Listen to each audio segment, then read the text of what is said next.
ఎవరితో యుద్ధము చేస్తాడు అని అంటే పరిశుద్ధులతో యుద్ధము చేయుట అనే మాట 7వ వచనంలో మనకు కనబడుతుంది. చదవండి ఒకసారి అది. మరియు పరిశుద్ధులతో యుద్ధము చేయును, వారిని జయింపను, వానికి దానికి అధికారమియ్యబడెను. ప్రతి వంశము మీదను ప్రతి ప్రజ మీదను ఆయా భాషలు మాట్లాడు వారి మీదను ప్రతి జనముల మీదను అధికారము దానికి ఇయ్యబడెను. చిన్న ప్రార్థన చేసుకుందాం. దేవుడి వాక్యంతో మనతో మాట్లాడులాగున ఒక చిన్న ప్రార్థన చేసుకుందాం. అడగండి, దేవా ఈ దినపు మీ వాక్యం ద్వారా నాతో మాట్లాడండి. మీ సన్నిధిలో మమ్మల్ని నిలబెట్టారు, మాకు అవసరమైన మీ సందేశాన్ని మాకు వినిపించండి అని ఉన్న స్థలములోనే దేవుని మందిరంలో ఉన్న మనం, ఒకవేళ లైవ్ ద్వారా వీక్షిస్తున్నా మీరు ఎక్కడున్నా కానీ, దేవా నీ వాక్యంతో నాతో మాట్లాడండి అని ఒక్కసారి మన మనసును ప్రభువారి వైపుకి అప్పగించుకుని దేవుని యొక్క సహాయమును మనము కోరుకుందాం. పరిశుద్ధుడైన తండ్రి, ఈ ప్రకటన గ్రంథము 13వ అధ్యాయము 7వ వచనాన్ని మీ సన్నిధిలో మేము పెడుతున్నాం. ఈ వాక్యము ద్వారా మాతో యేసు నామమున ప్రార్థిస్తూ ఉన్నాము మా ప్రియ పరలోకపు తండ్రి, ఆమేన్. ప్రకటన గ్రంథము 13వ అధ్యాయము 7వ వచనంలో దేవుడు యోహాను గారికి చూపిస్తున్నారండి. చాలా అద్భుతమైన విషయం. ఈ ప్రకటన గ్రంథాన్ని మనం చదువుతున్నప్పుడు ఇంకా కొన్ని పుస్తకాలను మనం చదవవలసి వస్తుంది. ఈ ప్రకటన గ్రంథాన్ని మనం చదివేటప్పుడు మత్తయి సువార్త 24వ అధ్యాయమును, దానియేలు గ్రంథమును, యెహెజ్కేలు గ్రంథమును మనము చదివితే మనకు అర్థమవుతుంది. అంత మాత్రమే కాదు, జకర్యా గ్రంథము కూడా మనం చదవాలి. అప్పుడు ఈ ప్రకటన గ్రంథంలో ఉన్న విషయాలు మనకు అర్థమవుతాయి. ఈ ప్రకటన గ్రంథాన్ని చాలామంది చదవటానికి భయపడతారు. చాలామంది ప్రకటన గ్రంథాన్ని వివరించాలంటే ఇందులో తెగుళ్ళు వస్తాయి, అందుచేత తెగులు తెప్పించుకోవటం ఎందుకు, దాని గురించి మనం చెప్పకుండా ఉంటే మంచిది కదా అనుకుని చెప్పటం కూడా చాలామంది మానేస్తారు. కానీ ప్రకటన గ్రంథంలో గురించి మాత్రం అందరూ మంచిగా ప్రార్థన చేస్తారు. ఏం ప్రార్థన తెలుసా? దేవా మా పేర్లు జీవ గ్రంథంలోనే ఉంచు, ఎందుకంటే మేము బాప్తిజం తీసుకున్నాం. 2, మాకు పరలోక రాజ్యాన్ని ఇచ్చి పరలోక రాజ్యంలో మేము ఉండాలి. అంత మాత్రమే కాదు, పాత భూమి పాత ఆకాశములు గతించిపోతాయని యెషయా ప్రవక్తలోను చెప్పారు మీరు. కాబట్టి మా పేర్లు జీవ గ్రంథములో ఉంచి పరలోక రాజ్యం మేము ఉండాలి. ఆ పరలోక రాజ్యంలో మేము ఉండాలంటే ఈ భూలోకంలో మేము ఉండం.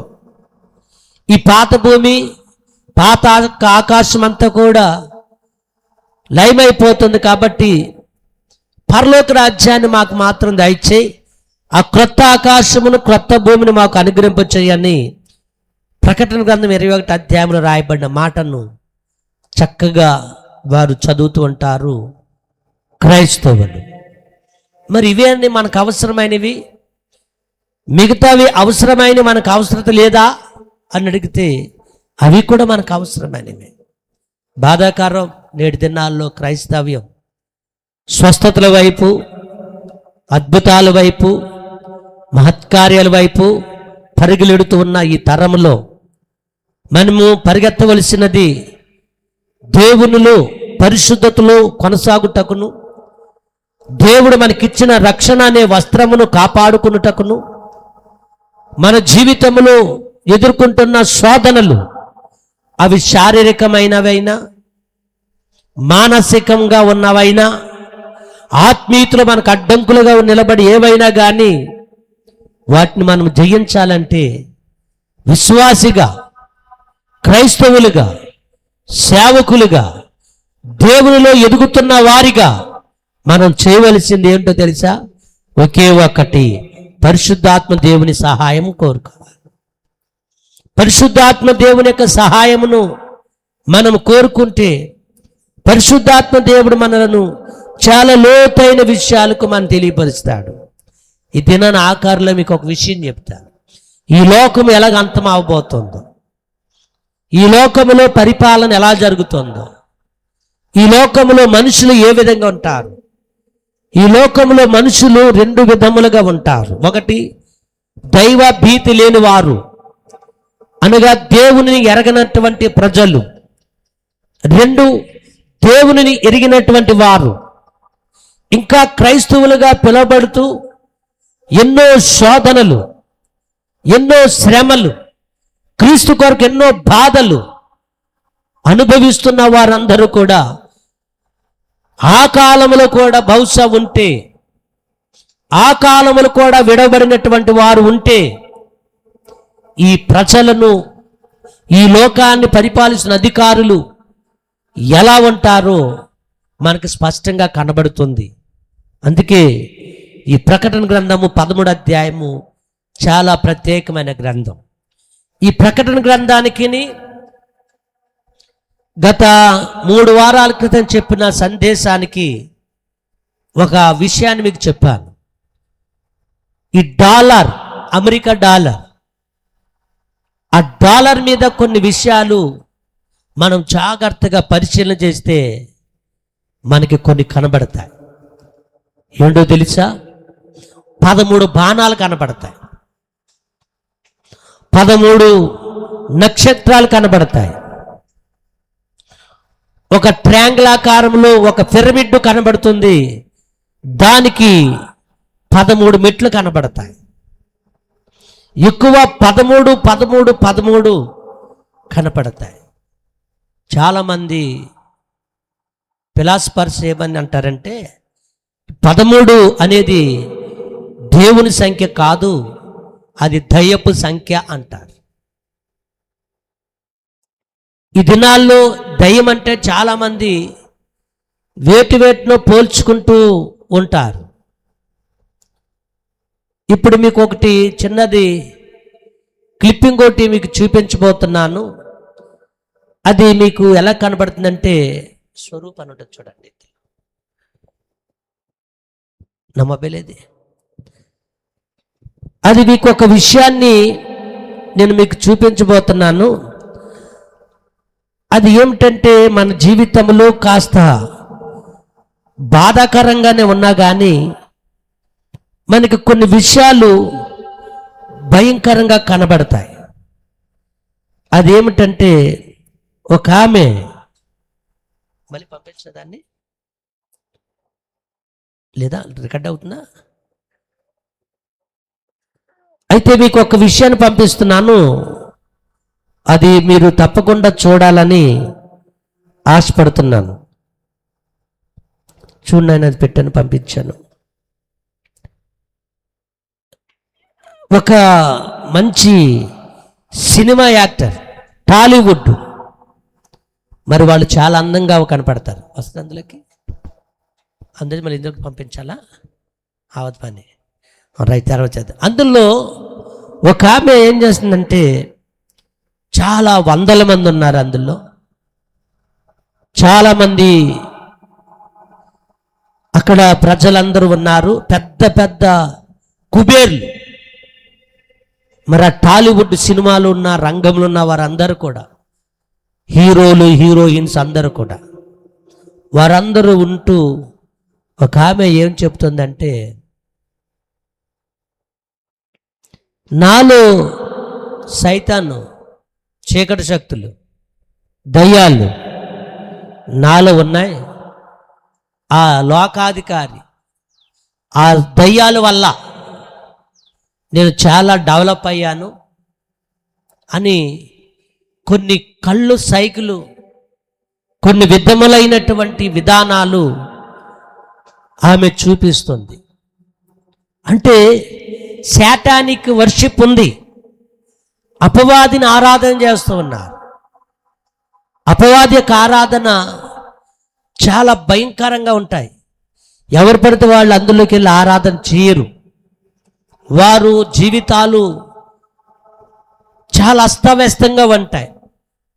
ఒక భక్తిలో ఉన్నవాడు, లేక ఒక ఆలోచనలో ఉన్నవారు, ఒక వ్యామోహంలో ఉన్నవారు, ఒక తలంపులో ఉన్నవారు, వారికి ఏమి గుర్తురాదండి. వారికి ఏం గుర్తు వస్తుందంటే, ఒక వ్యక్తిలో చూడగానే తన మనసులో ఏమవుతుందో ఆ విషయాల గురించి మాత్రం ఆలోచిస్తాడు. మేము చిన్నప్పుడు సినిమాకి వెళ్ళేటప్పుడు నేను అనుకునేవాడిని, ఎప్పుడు ఫైటింగ్ వస్తుందా అని ఎదురు చూసేవాడిని.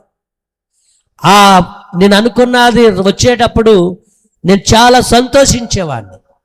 నేను అనుకున్న ఫైటింగ్ అక్కడికి వచ్చేస్తుంది, ఇది వచ్చేస్తుందని. ఆ టైంలో నాతో పాటు కొద్దిమంది పిల్లలు, నా తోటి వయసు కలిగిన వారు అరుస్తూ కేకలేస్తూ ఉండేవారు. ఎందుకంటే అది మాకు చాలా ఇష్టమైంది. మిగతా మాకు అంత ఇష్టం ఉండేవి కాదు. అలాగే ఒక మూవీ చూసిన వాళ్ళ దృష్టిలో వాళ్ళకి కనబడతాయి, ఏం కావాలో, వారికి కావాల్సింది ఏంటో దాని మీద ఇంకా శ్రద్ధ చూపుతారు. అలాగే ఈమె ఆరాధన, వీళ్ళు చేసే భక్తి ఎలా ఉంటుందంటే చాలా విచిత్రంగా ఉంటుందండి. ఇది లోకంలో చేస్తున్న వారి యొక్క భక్తికి దానికి భిన్నంగా కనబడుద్ది. లైట్లు ఉండవు సరిగ్గా, వస్త్రాలు ఉండవు సరిగ్గా. వారు డైరెక్ట్గానే పిలుచుకుంటూ అక్కడ చాలా భయంకరంగా వారి జీవితాన్ని కొనసాగిస్తారు. అక్కడ ఆరాధన కూడా డైరెక్ట్గా సాతాన్ ఆరాధన, లూసిఫర్ వర్షిప్, శాటనిక్ ఆరాధనని ఎన్నో పేర్లు బహుశా వైజాగ్లో, హైదరాబాద్లో, విజయవాడలో, రాజమండ్రిలో కూడా ఉంది అని చెబుతారు. కానీ అది ఎంతవరకు వాస్తవమో నాకైతే తెలియదు.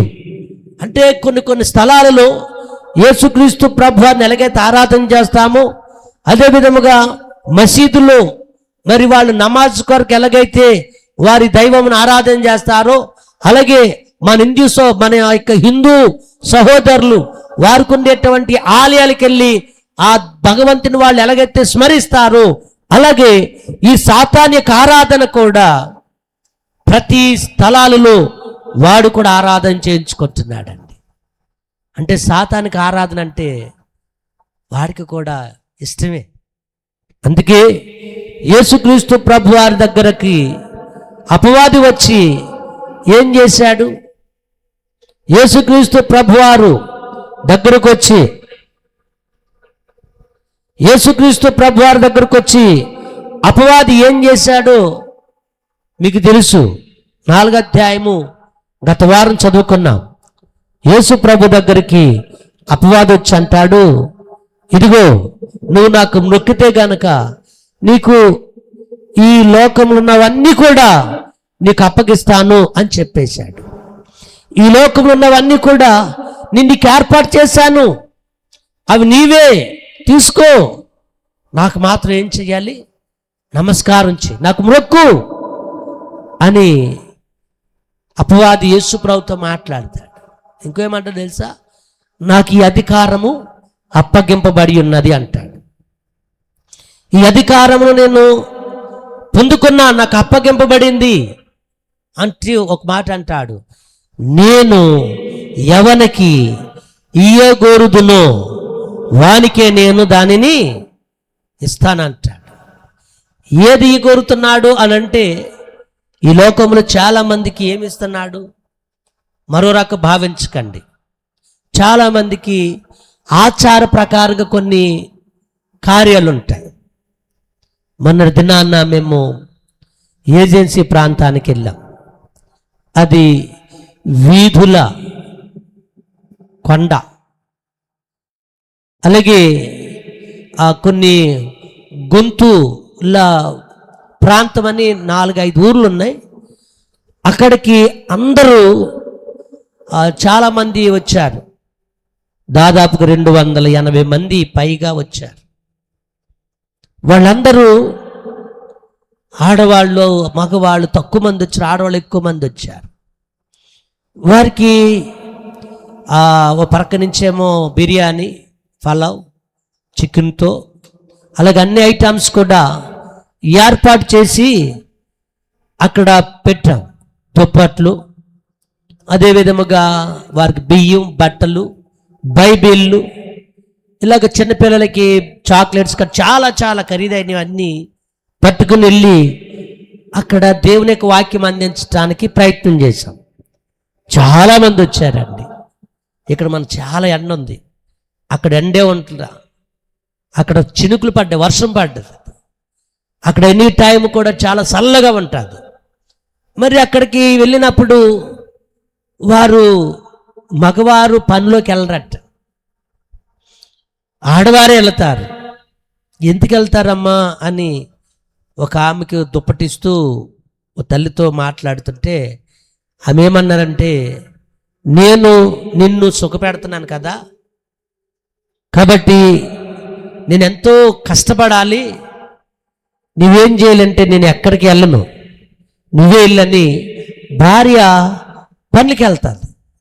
భర్త ఏమో అక్కడ ఏరియాలో మనలాంటి బ్రాందీ సీసాలు కాదు, నిప్ప సీరాలు, దాన్ని ఏమంటే సారాలు ఏముంటాయి కదా, అందులోంచి తీయబడినటువంటి అవి తాగేస్తారు. అవి త్రాగి త్రాగి మత్తులైపోతారు వాళ్ళు. ఇంకెక్కువ పనిలోకి వెళ్ళరు వాళ్ళు, ఎక్కువ వేళ్ళే ఉంటారు. సరిగ్గా చెప్పాలంటే సరిగ్గా వస్త్రాలు కూడా వారికి ఒంట్లో ఈ మధ్య నుంచి వారు వస్త్రాలు ధరించుకుంటున్నారు. మరలా జూన్ 2వ తారీఖున మరలా వెళ్తున్నాం. అక్కడ కాదు, ఇంకా 280 కిలోమీటర్ ఇంకో లోపలికి. అది ఇంకా భయంకరమైనటువంటి ప్రజలు. అక్కడ విధానం అంతా కూడా చాలా భిన్నంగా ఉంటుంది. ఎందుకంటే అక్కడి వరకు దేవుని యొక్క మాటలు సరిగ్గా పూర్తిగా వెళ్ళలేదు. అక్కడే కాదు, ఇక్కడ కూడా చాలా మందికి కొన్ని ఆచారాలు లేకపోతే అలవాట్లు ఉంటాయి. ఏం తెలుసా, మా నాన్న సిగరెట్ తాగాడని ఇతను తాగుతాడు, మా నాన్న మందు తాగాడని వీళ్ళు కూడా అలవాటు చేసుకుంటే ఎవరో కాదు. చాలామంది కుటుంబాల్లో ఆ తండ్రి కొంత త్రాగిన తర్వాత కొంత ప్రక్కన పెడితే ఒక అన్నయ్య గారి కొడుకు వాడు మెల్లగా ఆ గూట్లోంచి ఆ మూలం తీసి వీడు కూడా కొంచెం కొంచెం త్రాగడం ప్రారంభించాడు. ఎందుకు అనంటే చిన్నపిల్లడు బయటకు వెళ్తాక అవకాశం లేదు, తండ్రి త్రాగుతున్నాడు, ఇందులో ఏదో ఉంది, చాలా ఖరీదైనది, అందుకే మా నాన్న తెచ్చుకుని త్రాగుతున్నాడు, నేను కూడా త్రాగాలని చాలాసార్లు ఆలోచించి అది కళ్ళ ముందు ఉండటం వలన కొంచెం త్రాగడం ప్రారంభించాడు. దానికి బానిస అయిపోయాడు. అది త్రాగుడికే కాదు, చాలామంది చీకటి కార్యాలు కూడా బానిస అయిపోతున్నారు. చాలామంది చేయకూడని కార్యాలు చిన్న వయసులో చేసుకుని దేవునికి దూరం అయిపోతున్నారు. ఒక్కసారి దానికి మనం బానిస అయ్యామంటే ఇక దానిలో బయటికి రావటం నీ వల్ల నా వల్ల కాదు, అసలు రాలేం. కానీ ఎవరు తీసుకొస్తారు తెలుసా, దేవుని మీద ఆధారపడితే దేవుడు తీసుకొస్తాడు. ఒక వ్యక్తి దేవుని దగ్గరకు రావాలంటే 2 కార్యాలు చేయాలి. ఒకటి, డబ్బన్నా పోవాలి, జబ్బన్నా రావాలి. డబ్బు పోయిందనుకోండి ఒంటరివాడైపోతాం, డబ్బు లేదనుకోండి భార్య కూడా దూరం అయిపోద్ది, డబ్బు లేదనుకోండి పిల్లలు కూడా మనం తక్కువ అయిపోతాం. కానీ ఈ డబ్బు మనిషిని ఈ లోకంలో అన్ని విధానాలుగా నడిపించేది డబ్బు. ఈ డబ్బు ఉండడం వల్ల చాలామంది అహంకారంతో ఉంటారు. అందుకే ఈ డబ్బుని చాలామంది ప్రేమిస్తారు. డబ్బు ఉండడం తప్పు కాదు, నేను మొన్నే చెప్పాను మీకు, నేను డబ్బు ఉండాలి కానీ దాన్ని మనం కంట్రోల్ చేయాలి. ఏమండి, డబ్బుని ఎలా కంట్రోల్ చేయాలండి అని అంటవచ్చు. డబ్బున్నా లేకపోయినా ప్రతి వారికి ఏముంది తెలుసా, బైక్ ఉంది. ఆ బైక్ మీద 10, 20, 40, 60, 80, 100, 120 ఆ స్పీడోమీటర్ అంటారు. ఆ స్పీడోమీటర్ మనకు కనబడుతుంది. ఆ స్పీడోమీటర్ మీద కొంచెం గ్రీన్ కలర్, రెడ్ కలర్ కూడా ఉంటుంది. అది మీరు పరీక్షించండి. మనం వెళుతూ ఉన్నప్పుడు అది మెదులుతూ ఉంటుంది, ఆ ముళ్ళు మెదులుతూ ఉంటుంది. ఎక్సిలేటర్ కూడా ఇవ్వడానికి ఇంకా అవకాశం ఉంటుంది. కానీ మనం ఏం చేస్తామని తెలుసా? అది 10, 20, 30, 40. ఓ పెద్ద వయసు ఉన్న వాళ్ళు 40 కంటే ఎక్కువ వెళ్ళరు.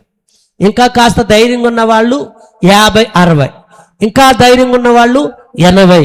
అది ఎంతో ఉందనుకుని బుల్లెట్ లాగా మొత్తం ఎక్సిలేటర్ ఇచ్చుకు వెళ్ళిపోయామనుకోండి, అది 100, 120కి వెళ్ళిపోయింది అనుకోండి, అది మన కంట్రోల్లో ఉండదు.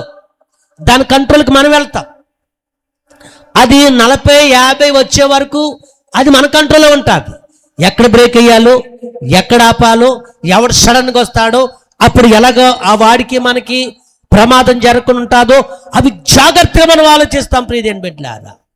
కానీ అదే బండి నాదే, పెట్రోల్ నిండా, ట్యాంక్ నిండుగా పెట్రోల్ ఉంది, నాకు ధైర్యం ఉంది అనుకుని నీకు నువ్వే ప్రయత్నం చేసుకుంటూ వెళ్ళిపోయావు అనుకోండి, ఏమో తెలుసా? అది నీ మాట ఎందో. చెట్టు వచ్చింది, ఇదిగో రాయి వచ్చింది, ఇదిగో అక్కడ డైవర్టర్ వచ్చింది, ఆగాలంటే అదేం ఆగుతుంది?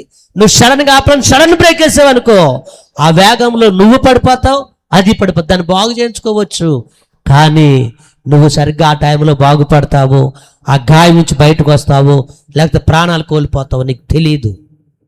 ఇలా చాలామంది వేగం గెలిచి చనిపోతున్నవారు ఎంతోమంది ఉన్నారు. అంటే ఆ వేగము అంత ప్రమాదకరమైనది. ఎందుకు అది చెప్పానంటే, అది మనకి మనుషుడు ఇంతవరకని వెళ్ళాలి స్పీడ్ అని చెప్తాడు. ఇంతకంటే ఎక్కువ నువ్వు వెళ్ళకూడదు స్పీడు. ఇంతవరకు వెళ్తే చాలా ప్రమాదానికి నువ్వు గురైపోతావు, అంత వేగాన్ని నువ్వు వెళ్ళకూడదు అని మనకి ఆ మాన్యువల్ చెబుతుంది. కూడా మన దగ్గర ఏముండడు ఎవరోను. అక్కడ గ్రీన్ కలర్ ఉంటుంది, తర్వాత రెడ్ కలర్ ఉంటుంది, గీతలు ఉంటుంది. ఇలా గీత 10, 20, 40, 60 అని కూడా గీత ఉంటుంది. మళ్ళీ పక్క నుంచి రెడ్ గీత ఉంటుంది, ఎర్రటి గీత ఉంటుంది. ఈ ఎర్రటి గీత నువ్వు వెళుతున్నావంటే నువ్వు డేంజర్లో ఉన్నావు అబ్బాయి అని ఆ ముళ్ళే చెబుతుంది. ఆ ముళ్ళుకి మాట రాదు, కానీ ఆ ముళ్ళు ఏ స్పీడ్ మీద ఉన్నావో అక్కడ వరకు ఎంత స్పీడ్లో వెళ్తున్నావో అది చెబుతుంది. అప్పుడు నువ్వేం చేస్తున్నావు? అమ్మో చాలా స్పీడ్ మీద వెళ్ళిపోతున్నాను కదా, వెళ్ళకూడదు అనుకుంటాం. మనం అప్పుడప్పుడు ప్రయాణాలు చేస్తున్నప్పుడు కొన్ని ప్రమాదాలు జరుగుతాయి. మనం అప్పటికే నెమ్మదిగా వెళ్తాం. మనం అనుకున్న విధంగా ఏదో ప్రమాదం జరిగి అక్కడ చాలామంది గాయమవుతారు. అప్పుడు మనం ఏం చేస్తామంటే కొంచెం మనసులో బాధ పెట్టుకుంటాం. మనసులో బాధ పెట్టుకుని అప్పటికే నెమ్మదికి వెళ్ళిన వాళ్ళు ఏం చేస్తారంటే ఆ గాయం చూసి అమ్మో ఇంకెంత స్పీడ్ కూడా వెళ్తే ప్రమాదం అనుకుని 20లో 30 వెళ్ళినోడు నడిపించుకుంటూ వెళ్ళినట్టు నెమ్మదిగా వెళ్తారు. ఏమయ్యింది అని అడిగితే అక్కడ ప్రమాదం చూశారు. ఆ ప్రమాదం ఏం చెబుతుందంటే నీకు హెచ్చరికగా ఇస్తుంది, నిన్ను హెచ్చరించింది, నిన్ను అది ఒక హెచ్చరికగా నీకు దారి చూపింది. అందుకే నీ వేగాన్ని తగ్గించుకుంటున్నావు. దేవుని యొక్క వాక్యం సెలవిస్తుంది. ఈ దినాన్ని మనం జ్ఞాపకం చేసుకుంటే నువ్వు దేనికైతే బానిస అవుతావో, నువ్వు దేనికైతే దూరం అయిపోతావో, నువ్వు దేనికైతే పోగొట్టుకుంటావో దానినే నీవు నుండి బయటకు రాలేవు. నువ్వు సహజంగా డబ్బు నుంచి బయటకు రావచ్చు, డబ్బు ఉండడం తప్పు కాదు. 2 డబ్బు పోతే మరలా వస్తుంది, మరలా వస్తే మరలా నువ్వు పోగొట్టుకోగలవు. కానీ మనిషికి కొన్ని జబ్బులు ఉన్నాయి, ఆ జబ్బులు పోతే మరలా రావు. ఆ జబ్బులు మరలా వస్తే మరలా పోవండి. రాని జబ్బులు ఏంటో తెలుసా? ఉదాహరణ కింద మన చిన్ని అనారోగ్యాలు వస్తాయి. అవి ఎలాగొస్తాయో తెలియదు. వయసును బట్టి రావచ్చు, వాతావరణం బట్టి రావచ్చు, మనకున్న ఆహార పదార్థం బట్టి రావచ్చు, ఏదో విధంగా రావచ్చు. వయసును బట్టి కొద్దిమందికి వస్తాయి, వాతావరణం బట్టి కొద్దిమందికి వస్తాయి. కొద్దిమందికి ఏమో ఆహారం ద్వారా వస్తుంది, మరికొద్దిమందికి ఏమో కొనుక్కుని తెచ్చేసుకుంటారండి. అలాగ చేయకూడదు, ఇలా తినకూడదు అంటారు. నువ్వు తింటే లేదుగా, నేను తింటే వచ్చిందా? నీ వయసులో నువ్వు తిన్నావు, నా వయసులో నేను కూడా తినాలి, అందుచేత నువ్వు తింటే లేదు కానీ నేను తింటే వచ్చిందా అని నువ్వేం చేస్తావంటే ఆ టయాన్ని ఉపయోగించుకుని నువ్వు దాన్ని తింటూ ఉంటావు. ఆ సమయం రానే వచ్చింది, నువ్వు దాన్ని మరలా అదే పని చేస్తావు. ఎందుకని అంటే వయసు ప్రభావం అటువంటిది. కాబట్టి తినటం తినకపోవటం అనేది కాదు, కానీ శరీర తత్వం బట్టి ఆటోమేటిక్గా ప్రతి వారికి కూడా సంభవిస్తాయి. అందుకే మనం చేయాలి. ఏ వయసులో ఉన్నప్పుడు అదే. చాలామంది చాలా ఆరోగ్యంగా ఉంటారు, చిన్నప్పటి నుంచి ఏం తినరండి, చాలా జాగ్రత్తగా ఉంటారు. ఈ తిన్నవాళ్ళు చాలా ఆరోగ్యంగా ఉంటారు అనుకుంటారు, వాళ్ళు కూడా సడన్గా వాళ్ళకు రోగం వస్తుంది. నేను అంటాను, కీర్తన గ్రంథములు అంటాడు సొలొమోను, మోషే సొలొమోను రాసిన గ్రంథాల్లో కీర్తన గ్రంథం ఒకటి. ఆయన ఏమంటాడు తెలుసా? ఆయన ప్రార్థన చేస్తాడు. ఏమని ప్రార్థన చేస్తాడంటే, దేవుడు మీరు చాలా రాత్రి అయిన తర్వాత పండుకొనుచు కష్టార్జితముతో ఉండేటువంటి ఆహారం తినుచుండుట వ్యర్థమే అంటాడు. ఇది చాలా ప్రత్యేకమైనటువంటి విషయం. మీరు చాలా రాత్రి అయిన తర్వాత, ఆ మాట తీస్తారు ఒకసారి. కీర్తన గ్రంథము 127 చదువు. అంతక్రత ఆ మ్యాటర్ చదవండి.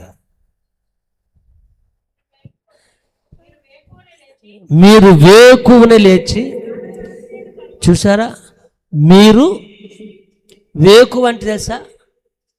వేకువ తెల్లవారుతున్నప్పుడు, వేకువ జాములో. రేయి వేరు, పగల వేరు. మీరు వేకువ జాములో లేచి మరలేమన్నాడు? చాలా రాత్రి అయిన తర్వాత, చాలా రాత్రి అయిన తర్వాత, మీరు బైబిల్ ఏం చూడ, నా మోకమేం కాదు, మీరు చాలా రాత్రి అయిన తర్వాత పండుకొనుచు కష్టార్జితమైన ఆహారమును, అది ఏది వ్యర్థం తెలుసా? తెల్లవారుజామున రాత్రి తినేసి మరలా అలాగే ఉన్నది, మరలా నాకు తెల్లారు దొరకదేమో అని అనుకొని తెల్లవారు లేచి తినేసి, ఇట్లాగా దాన్ని తినటం వల్ల కూడా, దానివల్ల కూడా ఏమవుతుంది తెలుసా? అది కూడా వ్యర్థమే అవుతుంది అంటున్నాడు. ఎందుకు అవుతుంది అది? ప్రభు చిత్తమైతే మరోసారి దాని గురించి చదువుకుందాం. అంటే మనం తీసుకొచ్చిన ప్రతీది కూడా, దేవుడు మనకిచ్చినవన్నీ కూడా శ్రేష్టమైనవే. చాలామంది ఆరోగ్యంగా ఉంటాకి వారు ఎన్నో వ్యాయామాలు చేస్తారు. వ్యాయామం చేయడం తప్పు కాదు, చెయ్యొచ్చు, చెయ్యాలి కూడా. ఎందుకు చేయాలి తెలుసా? బ్రతకటానికి చెయ్యాలి. మనము భోజనం ఎందుకు తినాలి తెలుసా? బ్రతకటానికి తినాలి. నేనంటాను, నువ్వెంతకాలము భోజనం చేసినా, నువ్వెంతకాలము ఆ భోజనం చేసి, నువ్వెంతకాలము ఆ ఎక్సర్సైజ్ చేసి, సరిపోద్ది. ఆ వెనకాల మన జీవితంలో ఏమైతే తిన్నామో, మనం ఏమైతే తినకూడదో, ఏమైతే మనం ఎక్సర్సైజ్ చేసుకుంటున్నామో, ఇవన్నీ చెయ్యాలి, ఇవన్నీ మానకూడదు. కానీ దీనివల్ల లాభం ఉందా అంటే ఉంది. ఏంటి తెలుసా? ఈ చేయటం వల్ల ఆరోగ్యంగా ఉంటాం. చేయకపోతే ఆరోగ్యంగా ఉండమా? చాలామంది భిక్షాటన చేస్తున్న వాళ్ళు, చాలామంది కష్టపడుతున్న వారు, ఆ రోడ్లు తవ్వుకుంటూ వెళ్తుంటారు గొయ్యలు, వాళ్ళు కూడా చాలా ఆరోగ్యంగా ఉంటారండి. ఎందుకుంటారు వాళ్ళు ఆరోగ్యం? ఉంటే వాళ్ళు పని చేస్తున్నారు. ఈ భిక్షాటన చేసిన వాళ్ళు ఏం చేస్తున్నారు? ఒక దిక్కున ఉండరు. వెళ్ళు ఏదో ఊరు, ఏ ప్రాంతానికి వెళుతూ నడకతేనే ప్రారంభిస్తారు. ఏది ఉంటే అది తింటారు. మనకులాగా సమృద్ధిగా పూర్తిగా అనుకునేవి వారికి సమృద్ధిగా ఏమి దొరకవు. వారు తినలేరు. ఆ ఉన్న దాంట్లోనే వాళ్ళు తృప్తి పొందుకుంటారు. మరి వాళ్ళు కూడా ఎక్కువ కాలం బ్రతుకుతున్నారు. కానీ దీని అర్థం ఏంటో తెలుసా? నువ్వు సరిగ్గా తిన్నా తినకపోయినా, నువ్వు భిక్షాటన ఎత్తుకున్నా, నీకు సరైన ఆహారం దొరకపోయినా, నువ్వు మంచి పరమాన్నం, పంచపరమాన్నం నువ్వు తిన్నా, ఎటువంటి రకరకాల ఆహార పదార్థాలే నువ్వు భుజించి తిన్నా, నీకేమి ఎవరు తినలేనటువంటి ఖరీదైన ఆహారమే నువ్వు తిన్నా, కానీ ఒకటి మాత్రం వాస్తవం. ఏంటో తెలుసా? ఏంటి చెప్పండి? చచ్చిపోవటం మాట మాత్రము అది అవునా కాదు చెప్పండి. నువ్వేది తిన్నా తినకపోయినా, నువ్వెంత వ్యాయామం చేసినా చేయకపోయినా, నువ్వు చేసింది ఏదైనా కానీ ఎప్పటికైనా అది చావు మాత్రం ఖాయం. అయితే దేవుడు ఏమన్నాడు తెలుసా? ఒకని జన్మదినము కంటే మరణదినం మేలు అన్నాడు. జన్మదినం అంటే అర్థం ఏంటంటే పుట్టిన వాళ్ళందరూ కూడా భూమి మీదకి వస్తారు. భూమి మీదకి వచ్చినటువంటి వారు కొద్దిమంది ఆరోగ్యంగా ఉన్నవాళ్ళు ఉంటారు, కొద్దిమంది మందులు వాడరు, కొద్దిమంది కావలసినవన్నీ తింటారు, త్రాగుతారు, కొద్దిమంది తింటే ఏమవుతుందో అని భయపడతారు, కొద్దిమంది ఇలాగా రకరకాల ఆలోచనలతో ఉంటారు. ఇది వీళ్ళు ఏం చేస్తారంటే బ్రతికినంత కాలం కూడా తిని తిని తిని మనం ఈ లోకాన్ని విడిచిపెట్టినప్పుడు మరొక లోకం ఉంది కాదు, ఉందా అసలే? మరొక లోకం అంటూ ఉంటే మనం ఇక్కడ ఎందుకున్నామనో అని ఆలోచన రావాలండి. ఒక విషయం చెప్తాను, ప్రతి వ్యక్తికండి 3 ఆలోచనలు ఉండాలండి. ఇవి చాలా విషయం, చాలా ఇంపార్టెంట్. ప్రతి వారికి ఎన్ని విషయాలు తెలుసుకోవాలి? 3 విషయాలు తెలుసుకోవాలి. ఒకటేడు తెలుసా? తల్లి గర్భంలో 9 నెలలు ఉంటాడు బిడ్డ. ఈ 9 నెలలు గుర్తుపెట్టుకోండి. ఆ బిడ్డని మీరు నేను అందరం కూడా తల్లి గర్భం నుంచి కదా వచ్చామను. వచ్చినప్పుడు మనకు అమ్మ ఏం చెప్పదు, ఎందుకంటే అమ్మ కడుపులోనే మనం ఉంటాం కాబట్టి. ఒకవేళ ఆ టైంలో మనకు ఊహ వచ్చింది అనుకోండి, ఆ 9 నెలలు 1 నెలతో ప్రారంభించుకో. పోనీ ఆఖరిని వచ్చే నెల 9వ నెల. ఆ 9వ నెలలో నువ్వు బయటకు వచ్చేటప్పుడు ఆ తల్లి గర్భం చూడు.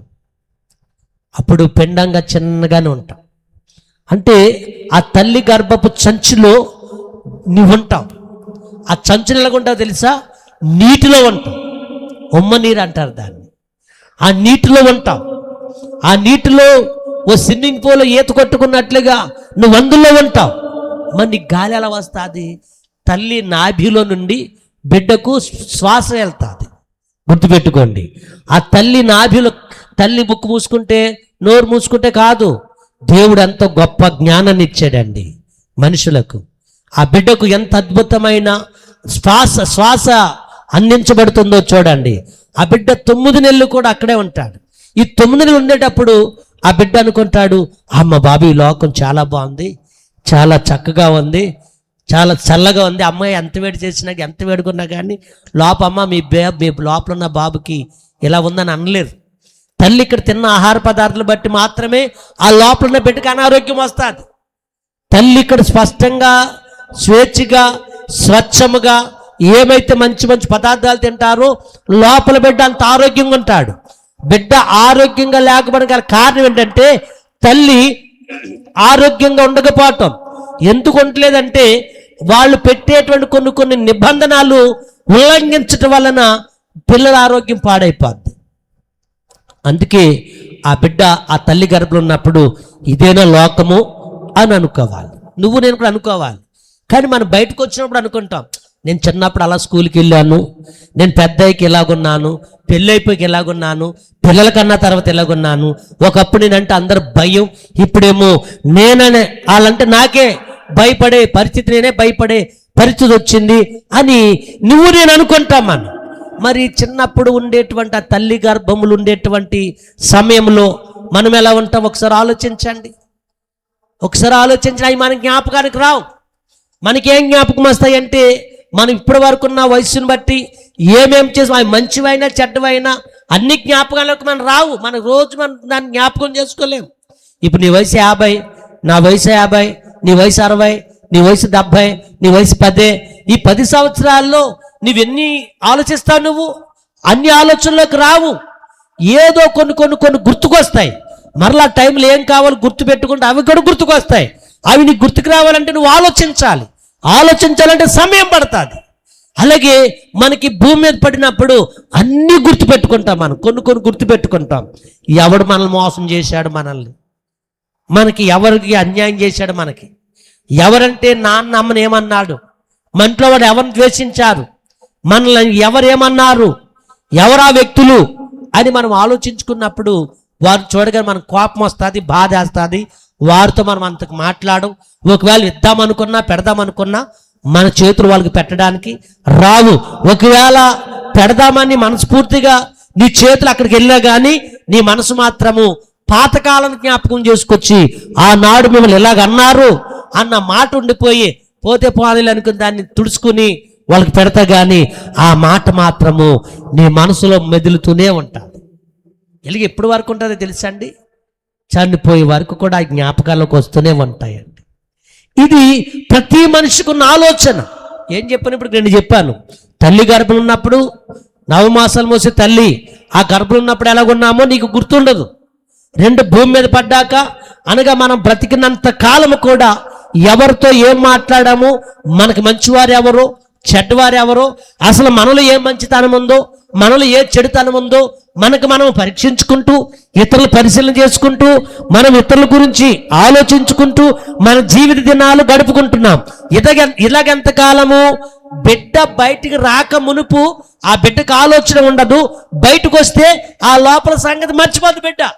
అలాగే మనము కూడా చనిపోయినప్పుడు మనకి కూడా ఈ యొక్క బ్రతికినంత కాలమే అవి జ్ఞాపకాల్లోకి వస్తాయి. మన ప్రాణం విడిచిపెడితే మరలా ఈ భూమి మీద ఉన్నవి ఏంటో మన జ్ఞాపకాల్లోకి రావు. మన ముందు చనిపోయారు కదా, అమ్మ చనిపోయింది, నాన్న చనిపోయాడు, మన పెద్దనాన్నగారి యొక్క అన్నగారు చనిపోయాడు, నీకు పుట్టే బిడ్డలు కూడా చనిపోయారు, మొదటి బిడ్డ అనుకోవచ్చు. అంత మాత్రమే కాదు, నీకు సహోదరు యొక్క బిడ్డను కోల్పోయావు. ఇవన్నీ జ్ఞాపకం ఉన్నాయి కదా. మన ముందున్న వారు కూడా వాళ్ళు చనిపోయారు కదా. ఆ చనిపోయిన బిడ్డను ముందు పెట్టుకుని ఒకవేళ భర్తే చనిపోతే భర్త చాలా మందికి డబ్బులు ఇచ్చాడు.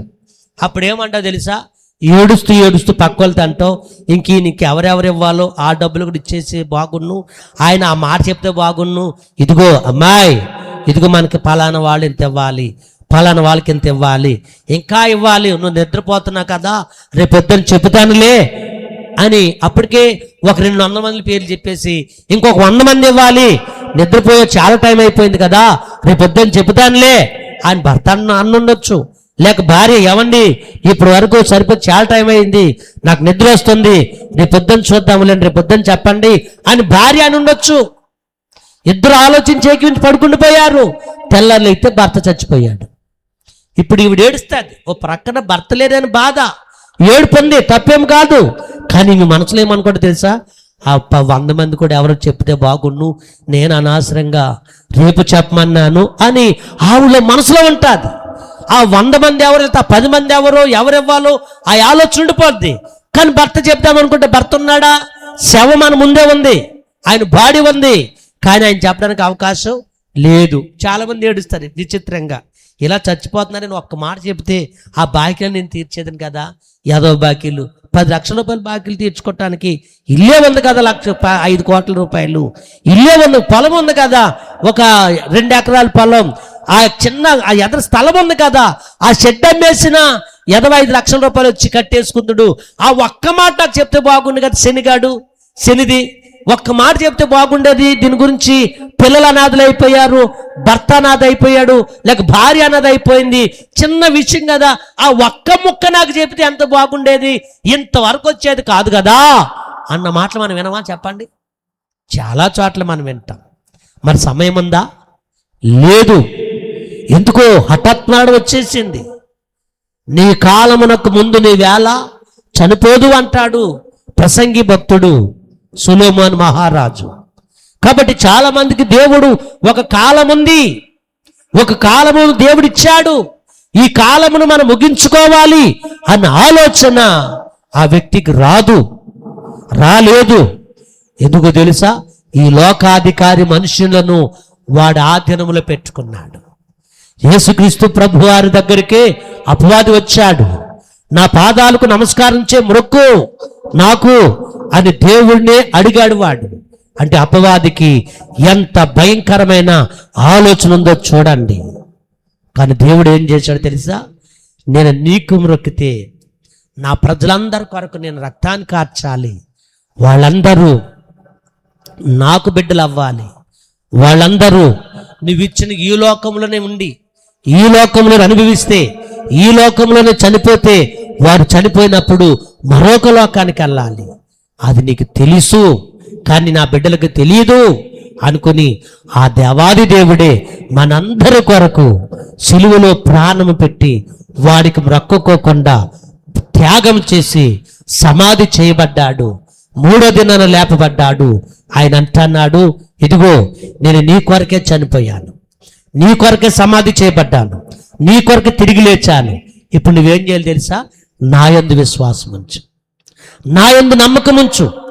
ఒక బిడ్డ తండ్రి మీద ఎలాగైతే నమ్మకం ఉంచుతాడో, ఒక బిడ్డ తల్లి మీద ఎలాగైతే నమ్మకం ఉంచుతాడో, ఒక భర్త భార్య మీద ఎలాగైతే నమ్మకం ఉంచుతాడో, ఒక భార్య భర్త మీద ఎలాగైతే నమ్మకం ఉంటుందో, ఒక పిల్లలకు తల్లిదండ్రుల మీద ఎలాగైతే నమ్మకం ఉంటుందో, అంతకంటే ఎక్కువ నమ్మకము మనం దేవుని మీద పెట్టుకోవాలండి. అప్పుడు దేవుడు ఏం చేస్తాడు తెలుసా? భర్త ఇవ్వలేని సలహాలు, భార్య చెప్పలేని విషయాలు, పిల్లడు మరుగు చేయబడిన మర్మాలు చెప్పకపోవచ్చు. అది కుటుంబాన్ని కలపొచ్చు, కుటుంబాన్ని దూరం చేయొచ్చు. కానీ నువ్వు దేవుని కలిగి ఉండి దేవునితో నువ్వు అనుబంధం పెట్టుకుంటే గనక నీ భార్య ఉన్నా, భర్త ఉన్నా, పిల్లలున్నా, ఎంతమంది ఉన్నా కానీ నువ్వు ఒంటరిగానే ఉన్నాను అని నువ్వు అనుకుంటావు. ఎప్పుడైతే నీ హృదయములోనికి యేసుక్రీస్తు ప్రభువారిని సొంత రక్షకుని అంగీకరిస్తావో అప్పుడు నువ్వేమవుతుందో తెలుసా? దేవుడు నాకు తోడుకున్నాడండి, దేవుడు నాకు ఒక మేలు చేసి పెట్టాడు అని నేను కూర్చో కనపడతా. దేవుడు నాకున్నాడు, దేవుడు నాతో ఉన్నాడు అని నీకేమనిపిస్తుందో తెలుసా? ఒక ధైర్యాన్ని నువ్వు పొందుకుంటావు. అందుకే దేవుడు యెహోషువ గ్రంథము 1వ అధ్యాయము, యెహోషువ గ్రంథము 1వ అధ్యాయములో ఈ విధముగా మోషే గారు అంటాడు. ఏమంటాడు తెలుసా? మోషే గారు యెహోషువను పిలుస్తాడు, పిలిచి ఇలాగంటాడు. ఏమంటాడు తెలుసా? చూడండి, 1వ అధ్యాయము, యెహోషువ గ్రంథము 1వ అధ్యాయము 5వ వచనము నుంచి కనబడుతుంది. నీవు బ్రతుకు దినములన్నీ ఏ మనుషుడు నీ ఎదుట నిలవలేక ఉంటాడు, నేను మోషేకు తోడయుండునట్లు నీకును తోడయుంటాను, నిన్ను విడువను, నిన్ను ఎడబాయను, నిబ్బరము కలిగి ధైర్యముగా ఉండు. చాలండి, దేవుడు చెబుతున్నాడు. మోషే అంటున్నాడు, బాబు యెహోషువ, ఇప్పుడు వరకు నీకు సలహాలు ఇచ్చాను, ధైర్యంగా ఉన్నావు, నా వయసు అయిపోయింది, నేను వెళ్ళిపోయి దినాలు దగ్గరకు వచ్చినాయి, ధైర్యంగా ఉండవా అని చెప్పాడు. ఆయన మనిషి అంటే మోషే గారి ధైర్యంగానే ఉన్నాడు. ఆ ధైర్యపు మాటలు చనిపోతూ ధైర్యంగానే చనిపోతున్నాడు మోషే గారు. కానీ ధైర్యపు మాటలే యెహోషువకు చెబుతున్నాడు. ఎంతవరకు ఉంటుంది ఆ ధైర్యం చెప్పండి? ఆ ధైర్యం ఒక వ్యక్తి చెప్తే ఎంతకాలం ఉంటుంది? ఒక డాక్టర్ దగ్గరికి నువ్వు వెళ్ళావు, మందులు ఇచ్చాడు, మందులు పనిచేయలేదు. నువ్వు డాక్టర్ దగ్గరకు చేయమంటావు, అయ్యా మీరు ఇచ్చిన మందులు ఏం పనిచేయలేదు అంటావు. అప్పుడు డాక్టర్ ఏమంటాడు? ఏం పర్లేదులే, మందులు మారుస్తున్నాను చూడు అంటాడు. ఇప్పుడు మరలా నీ వాటికి వెళ్తావు, మరలా సరిగ్గా పనిచేయలేదు, అయ్యా మీరు ఇచ్చారు కానీ అంతగా పనిచేయలేదని, పనిచేసింది అంతగా పనిచేయలేదు అంటావు. అప్పుడు డాక్టర్ ఏమంటాడు? నువ్వేం భయపడకు, ఇదిగో అని ఇంకోటి రాసిస్తాడు. నువ్వు వెళ్ళినంత కాలము కూడా ఆ మందులు పనిచేయకపోతే అతను మారుస్తూనే ఉంటాడు. ఎప్పటి వరకు మారుస్తాడు తెలుసా? నాకు బాగానే ఉందండి అన్నంత వరకు కూడా ఆ డాక్టర్ నీకు మందులు రాసిస్తూనే ఉంటాడు. మొదటిసారి వెళ్ళావు, రెండోసారి వెళ్ళావు, నా దగ్గర మందులు నీ దగ్గర పని చేయట్లేదు అబ్బాయి, నేను నా వల్ల కాదు, నువ్వు వెళ్ళిపోని అంటాడు. ఏమన్నా అనడు. అతను ఏం చేస్తాడు తెలుసా? అతను వల్ల కాకపోతే ఇంకొక హాస్పిటల్కి రాస్తాడు. వాడికి తెలిసినోడు ఉంటాడు, సీనియర్, అబ్బాయి సార్ ఇది మా ఓడి పంపిస్తున్నాను, ఈ మందుల గురించి నాకేం తెలియట్లేదు, ఇతనికి ఉన్న రోగం కూడా నాకు తెలియట్లేదు, నా అనుభవం తక్కువ, నాకు అంత వయసు లేదు, అంత ప్రాక్టీస్ లేదు, కాబట్టి నువ్వు ఎప్పటి నుంచో నాకంటే 30 సంవత్సరాలు బట్టి సీనియర్గా ఉన్నావు కాబట్టి ఇదిగో నీకు ఎలా పంపిస్తున్నానని. ఆ భాష నీకు అర్థం కాదు, లేకపోతే ఇతనే అతను ఫోన్ చేసి పంపిస్తూ నువ్వు అక్కడికి వెళ్తావు. అప్పుడు అతను ఏం చేశాడంటే ఆ పాత మందులన్నీ తీసుకుని వెళ్తావు అక్కడికి. నువ్వు అతను మందులు తీసుకెళ్ళవు, స్లిప్ ఇస్తాడు, లేకపోతే ఇతనే అతనికి వాట్సాప్ పెడతాడు. అతనికి ఏమి మందులు రాసావు, 4 సార్లు వచ్చాడా, 5 పర్యాయాలు వచ్చాడా, ఒకసారి చూడు అని అంటాడు. వాట్సాప్ పెడతాడు, అన్నీ చూస్తాడు. అప్పుడు ఏం చేస్తాడంటే అతను రాసినవి కాకుండా ఇంకొక రాస్తాడు, అనుభవం వెళ్ళినాడు కాబట్టి. అందులో కొన్ని, ఇందులో కొన్ని, ఇందులో కొన్ని అలగలు రాసిస్తే అప్పుడు నువ్వేమంటావంటే, అమ్మా ఆ డాక్టర్ గారి దగ్గర పనిచేయలేదు, కానీ మహానుభావుడు ఈ డాక్టర్ గారు మరొక డాక్టర్ గారు పరిచయం చేశాడు. ఆయన ఎంత బాగా మొదటిసారే ప్రారంభమైపోయి 10 రోజులు వేసుకోమన్నాడు. 2 రోజుల్లోనే సెట్ అయిపోయాను నేను. ఎంత మంచి డాక్టర్ అండి! ఈ డాక్టర్ మంచోడే, ఈ డాక్టర్ కూడా మంచోడే. ఎందుకంటే ఈ డాక్టర్ చెప్పకపోతే ఆ డాక్టర్ దగ్గర నువ్వు వెళ్ళగలుగుతావు? నువ్వు వెళ్ళలేవు కదా. అలాగే మోషే కూడా చెప్పాడు, ధైర్యం చెప్పాడు యెహోషువకి. యెహోషువ అంటాడు, ధైర్యంగానే ఉన్నాడు అప్పటికే. ఇలా కాదనుకుని దేవుడే యెహోషువకు ప్రత్యక్షమై ఇదిగో ఇలాగ మాట్లాడుతున్నాడు. ఏమంటున్నాడు తెలుసా? ఇక్కడ మనం చూసుకుని వస్తే ఇలాగంటున్నాడు, ఏంటి? ఇదిగో యెహోషువ, నీవు బ్రతుకు దినములన్నీ కూడా ఏ మనుషుడు నీ ఎదుట నిలవకుండా ఉంటాడు. అంత మాత్రమే కాదు, నేను మోషేకు తోడై ఉండినట్లు నీకు తోడై ఉంటాను. నిన్ను విడువను, నిన్ను ఎడబాయను. నిబ్బరము కలిగి ధైర్యముగా ఉండు. అబ్బా మాట అన్నాడు. ఇది దేవుడే చెప్పాడండి. మోషే చనిపోయాడు, మందులు రాసిన డాక్టర్ చనిపోయాడు, కానీ మందులను మనుషులను కలుగజేసే దేవుడున్నాడు చూసావా? ఆ దేవుడు నువ్వు కలిగి ఉంటే ఎవరు చెప్పలేని ధైర్యాన్ని, ఎవరు ఇవ్వలేని భరోసాను, దేవుడిని పక్షంగా ఉంటే నీ జీవితంలో దేవుడు గొప్ప కార్యం చేయగలడు. దానికి నేనే సాక్షి. ఇక్కడ స్థలం తీసుకొని నిడదల పట్టణంలో ఇలాగ చక్కని మందిరం కట్టుకొని ఇలా ఉండగలిగామంటే నేనేమన్నా పని చేస్తున్నాను అనుకున్నారా? నేనేం పని చేయను. నా కాలు చేతులు ఉన్నాయి. ఎంతోమంది రకరకాలుగా అన్నారు. దేవుడు ఏమన్నాడంటే, ఒరే బాబు, నా మీదే గడ్డం బరికి, నా ముఖం మీద ఉమ్మేసి, నన్నే అవమానపరిచి, నన్నే దూషించి, నన్నే ద్వేషించి, రకరకాలుగా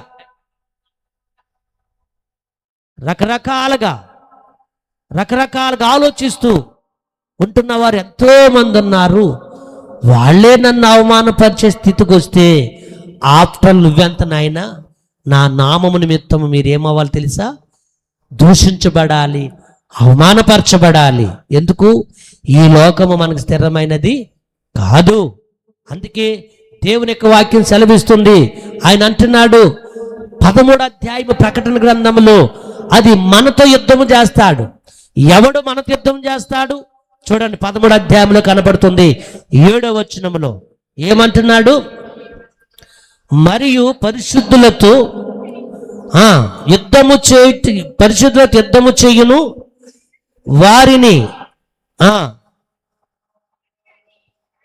నువ్వు బైబిల్ తీసుకుంటే బెటర్ అమ్మా. ఒక క్రమంగా చక్కగా చదివితే అర్థమవుతుంది. నేను చదువుతున్నా, మీరు ఎవరు చూడకండి. మరియు పరిశుద్ధులతో యుద్ధము చేయను, వారు జయింపను, దానికి అధికారం ఇవ్వబడును. ప్రతి వంశముల మీదను, ప్రతి ప్రజ మీదను, ఆయా భాషలు మాట్లాడు వారి మీదను, ప్రతి జనము మీదను అధికారము దానికి ఇవ్వబడెను. 8వ వచనం కూడా చూడండి, చదువుతున్నాను. భూమి వారసులందరూ అనగా జగత్తుత్పత్తి మొదలుకొని వధింపబడి ఉన్న గొర్రెపిల్ల యొక్క జీవ గ్రంథమందు ఎవని పేరు రాయబడలేదు వారు ఆ మృగమునకు నమస్కారము చేయుదురు అనే మాట మనకు కనబడుతుంది. ఎవరు వీళ్ళు? సమయం లేదు, వచ్చేవారని చెప్పుకుందాం. ఎవరు వీళ్ళు? పరిశుద్ధులతో ఎవరు యుద్ధం చేస్తారు? పరిశుద్ధులతో యుద్ధం చేయడానికి అధికారం ఇవ్వబడింది. ఇప్పుడు చాలామంది క్రైస్తవుల మీద జరుగుతున్న దాడులు, ఇది మన ఆంధ్ర రాష్ట్రంలోనే కాదండి, మన భారతదేశంలోనే కాదండి, యావత్ ప్రపంచమంతా కూడా 197 దేశాలు, ఇలాగ ఎన్నో దేశాలు, ప్రపంచంలో ఎక్కడికి వెళ్ళినా కానీ ఈ క్రైస్తవులు యేసు ప్రభు వారు నమ్ముకున్న వారి మీద ఎందుకు? యేసు ప్రభు వారు ఏమైనా యుద్ధం చేయండి అన్నాడా? ఎవడనో ఒక చెంప కొడితే రెండో చెంప మీద కొట్టండి అన్నాడా? లేదే. ఒక క్రైస్తవుడు యేసు ప్రభు ఎరగినవాడు, పాత నిబంధన చదివినవాడు, యేసు ప్రభు నమ్ముకోలేదు, పాత నిబంధన భక్తులు కూడా ఉన్నారు. ఆ వ్యక్తి రోడ్డు అంటే వెళ్తున్నాడు, ఇతడు కూడా యెహోవా దేవుడు నమ్ముకున్న వాళ్ళు వేరు, పాత నిబంధనలు ఉన్న వాళ్ళు వేరు, కొత్త నిబంధనలు ఉన్నవారు వేరు. యేసు ప్రభు వారు పాత నిబంధనలు ఉండేటువంటి ఇశ్రాయేలు యోధా వంశం నుంచి పుట్టాడు ఆయన. అయితే యేసు ప్రభు వారేమో చంప చూపించాడు. కానీ ఇక్కడ ఒక వ్యక్తి ఏం చేశాడంటే, ఒకరిని చంప మీద, మీ దేవుడు చంప మీద కొట్టమన్నాడు కాదు అని ఓ చంప మీద కొట్టాడంట. కొట్టిన పక్కడు అన్నాడంట, రాలంటాడు, రే యేసు ప్రభు చంప కొడితే ఆ రెండో చంప తిప్పమన్నాడు అని చెప్పేసి వీడు రెండో చంప కూడా తిప్పమన్నాడట. రెండో చంప మీద తిప్పాడట అండి. వీడు కోపం వచ్చిందండి, రే నా దేవుడు ఒక చంప చూపించండి, ఒక చంప మీద కూడా రెండో చంప చూపించమన్నాడు కొత్త నిబంధనలో, నా పాత నిబంధనలు అలా రాయబడలేదురా, నువ్వు చంప మీద కొట్టాబట్టి ఏడాపేడ కొట్టామని చెప్పి వాడు పటాపటమని కొట్టేసాడట అండి.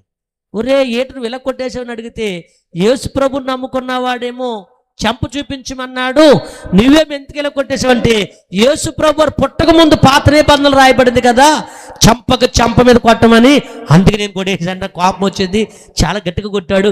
అయినా యేసు ప్రభుని నమ్ముకుంటే ఇలా చంప దెబ్బలు తినాలా అనుకుని వాడు కొంచెం మనసును కఠినపరుచుకున్నాడట. గ్రహించండి, ఎందుకు ఈ మాట చెప్తున్నానంటే, యేసు ప్రభుని నమ్ముకున్న వారి జీవితాల్లో ఎన్నో కష్టాలు ఎదురవుతాయి. కానీ యుద్ధం ఎవరు చేస్తున్నాడు అని అడిగితే అపవాదికి అధికారం ఇవ్వబడింది. అందుకే వీళ్ళందరూ తండోపతండాలుగా క్రైస్తువులపై పడుతున్న దాడులు, వారిపై చల్లుతున్న బురద, వారి మీదకి వస్తున్న అవమానాలు, యేసు ప్రభు దగ్గరకు వస్తున్న వారి యొక్క జీవితాలు జరుగుతున్న అనేకమైనటువంటి అవమానాలు ఎన్ని జరుగుతున్నా కానీ క్రైస్తవులు ఎంత మౌనంగా ఉన్నారు తెలుసా? మీకు ఇందాక రెండే చెప్పాను. తల్లి గర్భం ఇప్పుడు ఎలాగున్నారు, భూమి మీద ఉన్నప్పుడు ఎలాగున్నారు, భూమి మీద ఎలాగున్నాం, బ్రతికినంతకాలం బాగానే ఉన్నవారు కొద్దిమంది ఉంటారు, కొద్దిమంది బ్రతికినంతకాలం కూడా చాలా నరకం అనిపించాను. చాలాసార్లు అనుకుంటాం కదా, ఈ యాదవ లోకం, ఈ యాదవ పెళ్ళి, ఈ యాదవ భర్త, ఈ యాదవ పిల్లలు, ఈ యాదవ భార్య, ఈ యాదవ లోకం, ఈ యాదవప్పులు, వీటి గురించే, ఈ యాదవ ఆరోగ్యం. అబ్బా మళ్ళీ లాస్ట్కి కొత్త నువ్వు ఆరోగ్యంగా కొడతావు. ఈ యాదవ ఆరోగ్యం, ఈ యాదవ తిళ్ళు, మొన్నటిదాకా తిన్నాను, తినకుండా ఉండడానికి దరిద్ర బతుకు ఎందుకు ఇది ఎందుకు, చచ్చిపోతే బాగుండు అనుకుంటావు, చచ్చిపోదాం అనుకుని ప్రయత్నం చేస్తావు అన్నట్టుగా దానికే నువ్వు ప్రయత్నం చేసేటప్పుడు ఏమైపోతావు తెలుసా? ఒక విషయం ఏమైపోతుందో తెలుసా? నువ్వు చనిపోతావు, కానీ తర్వాత ఏమవుతుందో నీకు తెలియదు. తర్వాత ఏమైపోతావో, తల్లి గర్భంలో ఉన్న బిడ్డ వచ్చినప్పుడు వాళ్ళ లోపల ఎలాగుంటుందో వాడికి తెలియదు. బయటకు వచ్చిన తర్వాత ఈ 90 సంవత్సరాలు 100 సంవత్సరాలు ఉన్నప్పుడు సడన్గా చనిపోయినప్పుడు ఈ లోకంలో మంచి చెడ్డ చూసావు, ఇదే తెలుసు. నువ్వు చనిపోయిన తర్వాత ఎక్కడికి వెళ్తావో నీకు అది తెలియదు. ఇది మూడవది తెలుసుకోవాలంటే యావత్ ప్రపంచం అంతా కూడా పరుగులెడుతూ ఉంది. ఈ మూడవది తల్లి గర్భంలో బిడ్డ ఒక తల్లి గర్భలోకం అయిపోయింది. తర్వాత భూలోకంలోకి వచ్చాడు. ఈ భూలోకంలో అన్ని వేరేసాడు. 90 సంవత్సరాలు, అక్కడేమో 99 నెలలు ఉన్నాడు, తల్లి గర్భంలో 9 నెలలు ఉన్నాడు, ఇక్కడేమో 90 సంవత్సరాలు ఉన్నాడు. ఈ 90 సంవత్సరాలు ఉన్న జీవితము తల్లిదండ్రులు కనబడుతున్నారు, కుటుంబం కనబడుతుంది, సమాజం కనబడుతుంది, ప్రజలు కనబడుతున్నారు, సమాజం ఉన్న వాళ్ళు ఏం చేస్తున్నారు కనబడుతున్నారు, ఏమి తినాలో చూస్తున్నాడు, ఏమి వదులుకోవాలో చూస్తున్నాడు, మంచి ఏంటో తెలుస్తుంది, చెడేంటో తెలుస్తుంది. 9 నెలలు తల్లి గర్భంలో ఉన్నప్పుడు మంచి ఏంటో చెడేంటో వాళ్ళకి తెలియదు. ఎందుకంటే చెప్పిన వాళ్ళు లేరు అక్కడ, తనకు ఆ జ్ఞానం లేదు. అందుకే సొలొమోను భక్తుడు అంటాడు, ఒకడు 100 మంది పిల్లలకని ఎలా పెంచాలో వాడికి తెలియకపోతే, ఎవడికి తండ్రికి, వాడికి 100 మంది పిల్లలు ఉన్నారు, పిల్లలను పెంచలేకపోతున్నాడు. వాడికి పొలం ఉంది, పనోళ్ళు ఉన్నారు, వ్యవసాయం ఉంది, మంచి తోటలు ఉన్నాయి, గొప్ప కుబేరుడే, మంచి ధనవంతుడే, మంచి భూస్వామే, వాడికి 100 మంది పిల్లలు ఉన్నారు. 100 మంది పిల్లల్ని ఎలా కట్టగన్నేసాడు కానీ వాడికి కావలసినవన్నీ సమకూర్చాడు కానీ పెంచే విధానం కుదరలేదు. ఒక్కొక్కడు చచ్చిపోతూ ప్రారంభించారు. 100 మంది కూడా చనిపోయారు. ఊర్లో ఉన్న వాళ్ళందరూ అంటున్నారు, ఒరే ఈ ఊర్లో 100 మందిని కన్నాడు కానీ వాడు ఏ పిల్లలు కూడా నాడింగా లేడురా. ఒక్కొక్కడు వాడుకున్న బలం, వాడుకున్న పొలం, వాడుకున్న ధనం, వాడుకున్న వ్యామోహం, వాడుకున్న చెత్త కోరికలను బట్టి ఇదిగో మన ఊర్లో ఉన్న వాళ్ళందరినీ కూడా పక్క ఊర్లో కూడా వీళ్ళు పాడు చేస్తూనే ఉన్నారు. ఇటువంటి దరిద్రులు కన్నారేంట్రా, ఈ తల్లిదండ్రులు బుద్ధి ఉందిరా అసలు తండ్రికి అని రకరకాలుగా తిట్టుకుంటూ ఉన్నారండి. దేవుడు అన్నాడు, నువ్వు 100 మంది పిల్లలు కానీ నువ్వు సరిగ్గా పెంచలేకపోతే ఆ 100 మంది పిల్లల కంటే భూమి మీద వాళ్ళు పడుకోకుండా ఆ తల్లి గర్భంలోనే పిండముగా రాలిపోతే వాళ్ళే శ్రేష్టమైన వారు. ఎందుకు తెలుసా? ఈ తల్లి గర్భంలో ఉన్నప్పుడు పిండముగా పరిపూర్ణం కాలినప్పుడే ఆ పిల్లలు అప్పుడే చనిపోతే గనక ఈ పిల్లలు ఎక్కడున్నారంటే పరలోక రాజ్యంలో ఉంటారు. దేవునికి స్తోత్రం కలుగును గాక. వాళ్ళకి భూలోకం గురించి తెలియదు, వాళ్ళకి పాపం ఏంటో పుణ్యం ఏంటో తెలియదు. ఈ పిల్లలకు తెలుసు భూమి మీద 100 మంది పుట్టారు, ఇచ్చలవిడిగా పుట్టారు, పనికిరాని వారిగా పుట్టారు. కానీ వాళ్ళ ముగింపు ప్రజలందరూ కూడా వాళ్ళని ద్వేషించడమే. ఇటువంటి చెత్త బ్రతికలేంట్రా బాబు ఈ పిల్లలు, ఇలాగైపోయినట్టు, ఇటువంటి తండ్రి ఎవడరా, ఆడికి ఎక్కువ ఉందని ఇలా చేశాడు పిల్లల్ని, వాళ్ళు ఉన్న చెడు లక్షణాలన్నీ పిల్లల్లో మరి అధికమైపోయినాయి అనుకుని వాళ్ళు ద్వేషించే వాళ్ళు ఎంతోమంది ఉన్నారు. అప్పుడు అంటున్న దేవుడు, ఇటువంటి వాళ్ళు ఉండటం కంటే ఆ తల్లి గర్భంలో పుట్టి అక్కడ రాలిపోతే ఆ పిండం యొక్క గతే మేలని, ఇటువంటి వాళ్ళు ఎక్కడుంటారంటే పరలోక రాజ్యంలో ఉంటారని. దీని అర్థం ఏంటి తెలుసా? భూమి మీద నువ్వు నేను ఉన్నాం, ఎంతకాలం ఉన్నాం, దేని గురించి ఉన్నాం? దేని గురించి? నువ్వు దేవుణ్ణి నమ్ముకున్నా నమ్ముకోకపోయినా చచ్చిపోతావు. ఆ విషయం గుర్తుపెట్టుకో. నువ్వు దేవుణ్ణి నమ్ముకున్నా నమ్ముకోకపోయినా, నీకు ఇష్టం వచ్చిన దైవాన్ని నమ్ముకున్నా, నీకున్న బలాన్ని నమ్ముకున్నా, నీకున్న అధికారాన్ని నువ్వు నమ్ముకున్నా, నువ్వు నమ్మినా నమ్మకపోయినా, నేను బోధించినా బోధించకపోయినా, నువ్వు చెత్త పనులు చేసినా నేను చెత్త పనులు చేసినా, లేదా ఊరులందరికీ రాసిన భోజనాలు పెట్టి నీకున్నదంతా అమ్మేసినా, వాళ్ళకి ఇచ్చినంత మాత్రాన నువ్వు స్టాండర్డ్గా భూమి మీద ఉంటావా నాయన? అందరూ పోవలసిందే. అందుకే దేవుడు అంటున్నాడు, నీ జన్మదినము కంటే నీ మరణ దినము మేలుకరంగా ఉండాలంటున్నాడు. దేవుని స్తోత్రం కలుగును గాక. మేలుకరం అంటే ఏమనుకున్నారు? సమాజంలో విలువ రావాలి. నువ్వు చచ్చిపోయే ముందు చాలా మంచివాడు, ఒకప్పుడు మూర్ఖుడు, పనికిరానివాడు, ఇప్పుడు చాలా ప్రయోజకుడు, మంచి లాస్ట్ దినాల్లో ఎంత మంచిగా ఉంటాడు అనుకోలేదు. అసలు అంత మూర్ఖ స్వభావం కలిగిన వాడు ఎలాగయ్యాడో నాకు అర్థం అవట్లేదు. అప్పటికంతే చనిపోయినప్పుడు ఎంత మంచి వ్యక్తి అండి అని మంచి పేరుతో చనిపోతే, ఈ భూమి మీద ఉన్న వాళ్ళు నీ కొరకు అంత మంచిగా చెప్పారంటే, నీ క్రియలను నీ ప్రక్కన్న వాళ్ళే అంతగా చూచి అంత ఆనందించారంటే, నువ్వు చేసి ఈ మంచి పని దేవుని దగ్గరికి వెళుతూ అక్కడ నీవు నరకానికి వెళ్ళకోకుండా పరలోకానికి వెళుతూ యుగాలు ఉంటావు. ఆ దినమే నీకు మేలు అంటున్నాడు. దేవునికి మహిమ కలుగును గాక. అందుకే క్రైస్తులైన మనకు ఈ లోకాధికారైన సాతానుడు యుద్ధం చేస్తున్నాడు. ఏ యుద్ధం తెలుసా? రాబోతున్న దినాల్లో నువ్వు చర్చికి వచ్చినా నీకు పర్మిషన్ ఉందో చర్చికి వెళ్తాగాని అంటారు. నేను చర్చిలకు రానివ్వరు, ఈ మందిరాన్ని ఖాళీ అయిపోతాయి. ఒకవేళ పాస్టర్ గెలిగెత్తి ప్రార్థన చేసినా ఈ ప్రార్థన దేవుడు ఆలకించడం కొద్దిమంది రారు. పాస్టర్ల మీదకి భయంకరమైన వార్నింగ్లు, లెటర్లు. ఇప్పటికే చాలామంది సేవకులు అరెస్ట్ అయిపోతున్నారు. ఎవరినైనా చంపా ఏదన్నా చేసా కాదే, మరి ఎందుకు వీళ్ళ మీద నేరారోపణలు వేసేస్తున్నారని అడిగితే, ఈ లోకాధికారి అలా పనిచేస్తున్నాడు, ఈ లోకాధికారిని సాతానుడు మనుషులు అలా వాడుకుంటున్నాడు. అందుకే పరిశుద్ధులతో యుద్ధం జరుగుతుంది. ఆ యుద్ధము ఎలాగో తెలుసా? ఇప్పుడు ప్రభు కొరకు నువ్వు బ్రతకకుండా ఉండడానికి ప్రయత్నాలు చేస్తున్నారు. ఈ ప్రభుత్వాలు దేవుని మీద ఆధారపడకుండా నీకేది కావాలో, నీకేం సమకూర్చుకోవాలో మేమే ఇవ్వాలి, యేసు ప్రభువు మాత్రం నమ్ముకోవడానికి వీల్లేదని దినాల్లో మనం ఉన్నాం ప్రియది అని బిడ్డలారా. కాబట్టి యేసు ప్రభు వారి లోకానికి వచ్చినప్పుడు ఏమి సంభవింపబోతాయో మనం ఎలా కనిపెట్టుకోవాలో ఒక్క 5 నిమిషాలు చెప్పుకొని మనం ముగించుకుందాం. సమయం అయ్యింది. ఒక్క 5 నిమిషాలు దీనికి ఆడిపెట్టావు బాబు.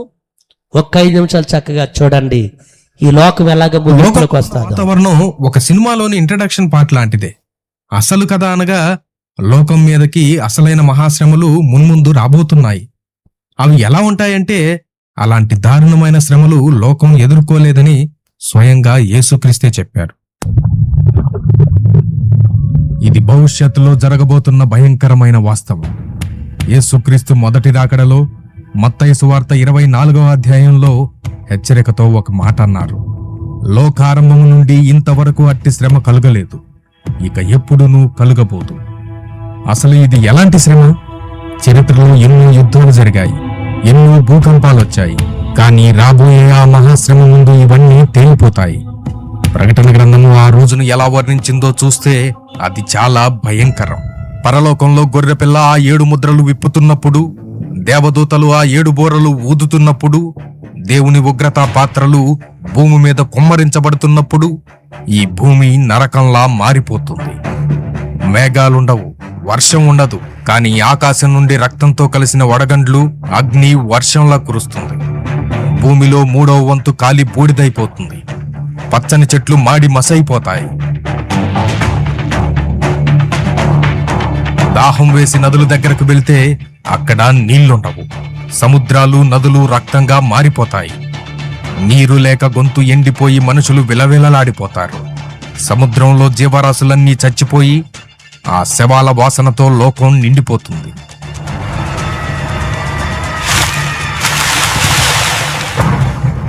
పగలైనా కానీ వెలుగుండదు. సూర్యుడు నల్లబడిపోతాడు, చంద్రుడు రక్తవర్ణమైపోతాడు. లోకమంతా గాఢాంధకారం. భూమి కింద నుండి భయంకరమైన శబ్దాలు, కొండలు, ద్వీపాలు తమ స్థానాల నుండి అదుపు తప్పే అంత భారీ భూకంపాలు. పెద్ద పెద్ద బిల్డింగులు పేకమేడల్లా కూలిపోతాయి.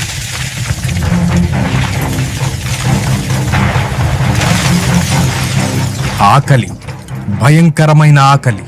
యుద్ధాలు జరుగుతాయి. ఒక్క పూట తిండి కోసం మనిషి తన ఆస్తిపాస్తులన్నీ రాసిచ్చేయాల్సి వస్తుంది.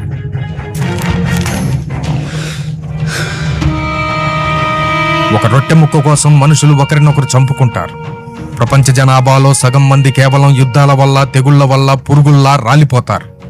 వారి శవాలను తీసే దిక్కు కూడా ఉండదు. ఏ వైద్యుడు, ఏ సైన్స్ మనిషిని కాపాడలేదు. మనం 2020లో చూసిన కోవిడ్ కేవలం ఒక చిన్న ట్రైలర్ మాత్రమే. అసలైన సినిమా ముందుంది. ఇంతటి గందరగోళంలో క్రూరమైన క్రీస్తు విరోధి లోకాన్ని మరింతగా హింసిస్తాడు.